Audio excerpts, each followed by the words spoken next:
June 11 മൻഡാരയിലെ മാതാവ്. ഈശോ സീദോനിൽ വചനം പ്രഘോഷിക്കുമ്പോൾ മാതാവ് മൻഡോരയിലെ ഗുഹയിൽ കാത്തിരുന്നുവെന്നാണ് ഐതിഹ്യം. കോൺസ്റ്റന്റൈൻ ചക്രവർത്തിയുടെ അമ്മ ഹെലനയാണ് ദേവാലയം നിർമ്മിച്ചത്. 3 നൂറ്റാണ്ടുകൾക്ക് ശേഷം ഒരു അറബ് ഭരണാധികാരി സ്ഥാനമേറ്റപ്പോൾ ക്രിസ്ത്യാനികൾ ഈ ഗുഹ അടച്ചിട്ട് പലായനം ചെയ്തു.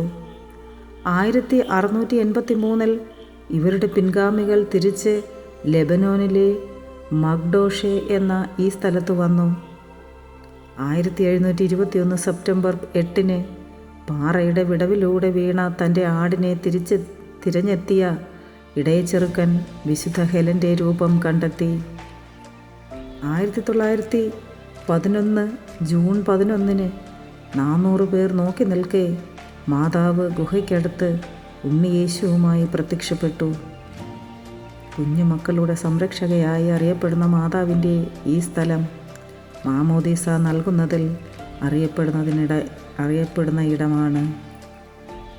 പരിശുദ്ധാമ്മേ ദൈവമാതാവേ, ഞങ്ങളുടെ എല്ലാ കുഞ്ഞുമക്കളെയും അമ്മയുടെ സന്നിധിയിൽ ഞങ്ങൾ സമർപ്പിച്ച് പ്രാർത്ഥിക്കുന്നു.